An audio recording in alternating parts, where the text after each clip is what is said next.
अभी ये बोलते हैं कि पेपर लीक नहीं हुआ है, खाली 2-3 पन्ने ही बाहर आए हुए हैं, मतलब 2-3 पन्ने अपने आप ही बाहर आ गए हैं।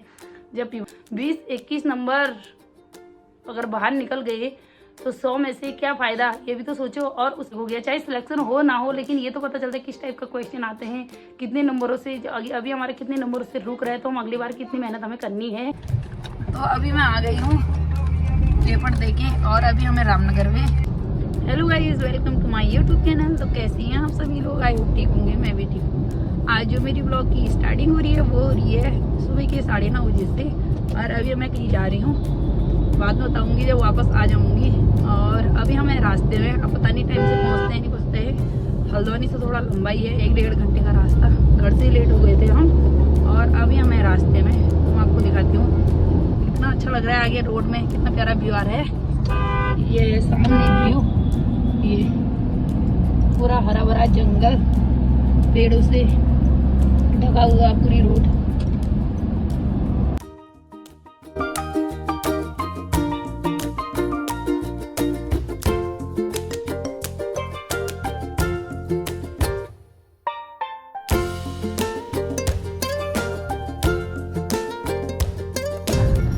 तो अभी हम पहुंच गए हैं रामनगर में, और ये है रामनगर की पुल ब्रिज जो बीच में है बिल्कुल नदी के। तो अभी थोड़ी देर में पहुंच जाएंगे, थोड़ी सी दूरी और बची है जहाँ होने वाला है मेरा पेपर। तो देखते हैं कितना टाइम लगता है यहाँ से। और ये है देखो पुल कितनी खतरनाक, बिल्कुल नीचे से नदी है, मतलब हमारे वहाँ का पानी भी आता है इसमें, कोसी का पानी। और ये है रामनगर का पुल, बहुत ही बड़ा है ये।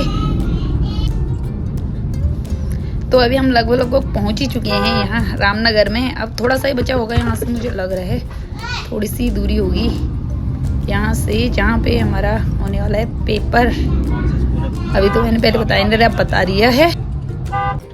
तो अभी मैं आ गई हूँ पेपर देके, और अभी हमें रामनगर में, और टाइम हो गया है 1 बजे से ऊपर। और अभी चिप्स खा रही क्योंकि भूख लग गई थी हल्द्वानी से आते आते, और फिर यहाँ पे 2-3 घंटे वैसे ही लग रहे थे। तो अभी हम चलते हैं हल्द्वानी की तरफ को। और यहाँ इतना खतरनाक मौसम, और मैं दिखाती हूँ आपको, कितनी तेज़ धूप लग रही है, जैसे मई जून का टाइम होता है वैसे ही लग रहा है यहाँ पे रामनगर में। तो ये है रामनगर की मार्केट, और जो मेरा पेपर था वो थोड़ा आगे था। और यहाँ इतनी तेज़ धूप हो रही है ना, मई जून का टाइम जैसा लग रहा है, जैसे मई जून में होते हैं, धूप लगती है बहुत, वैसे ही दिन लग रहे हैं यहाँ पे भी। और यहाँ की मार्केट है रामनगर की मार्केट, यहाँ मैं फर्स्ट टाइम आई हूँ आज। तो चलते हैं अंदर, थोड़ा कुछ लेने यहाँ पे खाने के लिए, क्योंकि दोपहर का खाने का टाइम भी हो गया है। फिर मिलते हैं उसके बाद आपको।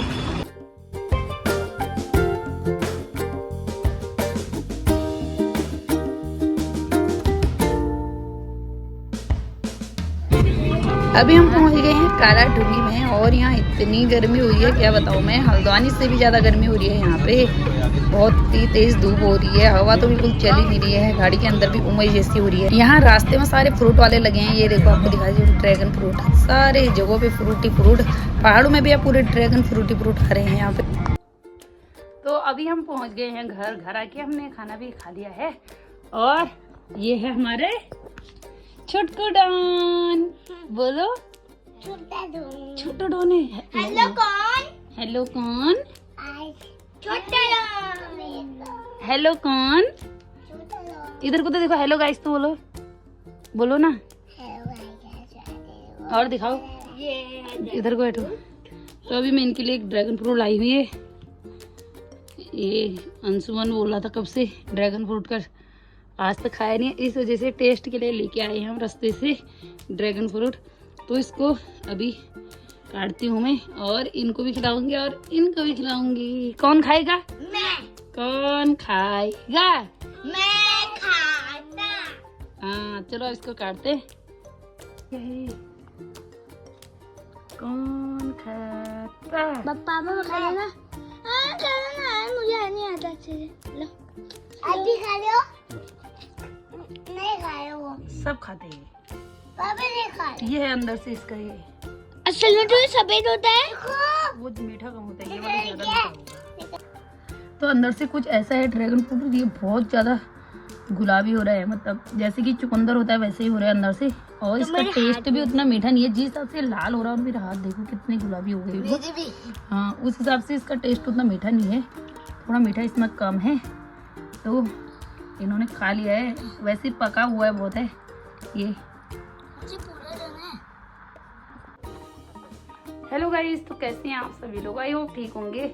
तो कल वाला मेरा ब्लॉग थोड़ा सा छोटा था क्योंकि कल मैं गई थी पेपर देने और घर आए तो सुना कि पेपर लीक हो गया है 11:30 बजे ही।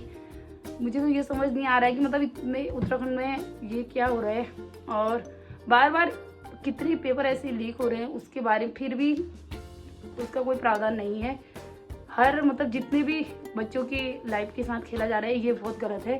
और अगर तुम्हें पेपर लीक करना है तो सुबह कर देते, हम इतने दूर पेपर देने नहीं जाते क्योंकि हमारा तो बहुत दूर पड़ा यहाँ से रामनगर। और ये भी हो जाता है कभी लेट के चक्कर में कुछ भी हो सकता है, कुछ भी मतलब एक्सीडेंट या कुछ भी हो सकता है जल्दीबाजी के चक्कर में। और हम इतनी स्पीड में गए क्योंकि लेट ना हो जाए करके, और लास्ट में पेपर लीक करवा दिया। ये बहुत गलत हुआ क्योंकि चलो हम लोग तो फिर भी एडजस्ट करेंगे, जो गरीब है, बेरोजगार लोग कितने सालों से मेहनत कर रहे हैं, कितने सालों से इस पोस्ट का इंतजार कर रहे होंगे, उनको कैसा लगा होगा जब पेपर का लीक हुआ। और लीक होना ही था तो परसों रात को तो वैसे भी लीक हो ही गया था, पता चला, लेकिन मेरा मन तो जाने का नहीं था। फिर मैंने कहा चलो क्या कहते हैं, मतलब वैसे लीक करते हुए पकड़े गए तो लीक हुआ नहीं होगा। लेकिन जब कल घर आई तो मुझे पता चला 3 बजे या 3:30 बजे के टाइम पे हम घर पहुँचे पेपर देके। और जब मुझे पता चला कि पेपर लीक हो गया तो मुझे बहुत गुस्सा आया। मैंने सोचा कि मतलब हम लोग इतने दूर जा रहे हैं पेपर देने के लिए, चलो हम हमारा सिलेक्शन ना हो या ना हो, लेकिन बहुत बच्चे जो बहुत ज़्यादा पढ़ते हैं, बहुत मेहनत करते हैं, उनका तो सिलेक्शन होता। ये गलत है क्योंकि हमारे उत्तराखंड में पता नहीं क्या हो रहा है, बार बार पेपर लीक हो रहे हैं या कोई फॉर्म भरे जाते हैं उसके बाद भी उनका पेपर नहीं होता है। और कितने विभागों में भर्ती नहीं आती है। लोग लाखों लोग बैठे हुए हैं जो बेरोजगार हैं और इसी आस में है कि अभी हम इस साल निकाल देंगे, अगले साल निकाल देंगे। अभी तक मतलब कितने साल से लोग वेट कर रहे हैं, कोई नहीं निकाल पा रहा है क्योंकि विभाग हमेशा यही चल रहा है। पता नहीं कितने लोग मिले हुए हैं, ये नहीं सोचते हैं कि कुछ पैसों के लिए ये लोग इतना गलत करते हैं। ये नहीं सोचते कितने बच्चों की लाइफ खराब होती है इस चीज़ के चक्कर में, एज चली जाती है, फिर ऊपर से कितने सालों तक फिर कोई वैकेंसी या पोस्ट नहीं निकाली जाती है। तो इसका जल्दी से समाधान करना चाहिए। वैसे गवर्नमेंट तो वैसे भी मुझे नहीं लग रहा कुछ कर रही है मेरे हिसाब से, तो क्योंकि जो बेरोजगार युवा है उनके लिए तो कुछ भी नहीं कर रही है। तो लास्ट में कुछ कहना नहीं चाहती हूँ मैं यही कहना चाहती हूँ कि लोग इतने दूर दूर से पेपर देने कहाँ जाते हैं। एक तो सेंटर इतने दूर दूर डाल देते हैं, ऊपर से पेपर लीक करवा देते हैं। पेपर लीक करवाने के बाद भी ये बोलते हैं कि पेपर लीक नहीं हुआ है, खाली 2-3 पन्ने बाहर आए हुए हैं, मतलब 2-3 पन्ने अपने आप ही बाहर आ गए हैं। जब विभाग ने किसी को दिया होगा, जब वहाँ पे मतलब पेपर इधर उधर गए होंगे तभी तो लीक हुआ होगा, ऐसे तो कोई लीक नहीं कर सकता है। और 3 पेज बाहर आ गए, एक नंबर भी, एक मतलब किसी की लाइफ के लिए एक नंबर भी इतना इम्पोर्टेंट हो जाता है कि मतलब नीचे से ऊपर तक जा सकता है वो एक नंबर से ही।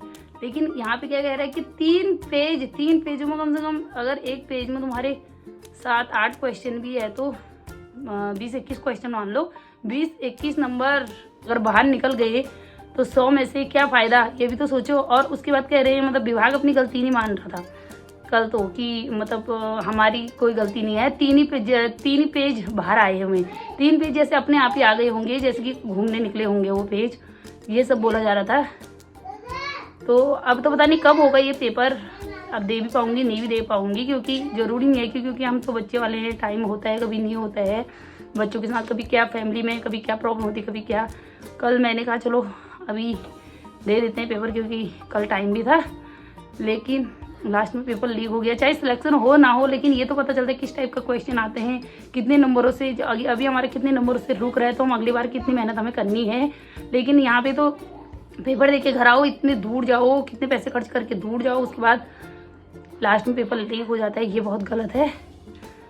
तो लास्ट में मैं यही कहना चाहूँगी मतलब युवाओं की लाइफ के साथ खिलवाड़ ना करें, क्योंकि इन युवाओं की लाइफ अगर ज़िंदगी के साथ खिलवाड़ करोगे तो गवर्नमेंट बहुत पछताएगी। क्योंकि मतलब ऐसे तो जैसे लीक होने का मतलब ये नहीं होता है, जब लीक हो गया तो परसों रात को ही आप बता देते तो सारे स्टूडेंट घर पे ही रहते।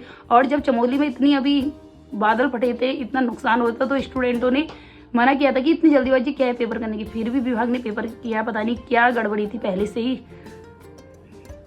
तो करती हूँ इस वीडियो को यहीं पे एंड। तो आप भी अपनी राय देना कि मतलब ऐसा क्यों हो रहा है हमारे उत्तराखंड में। तब तक के लिए bye bye, thanks for watching.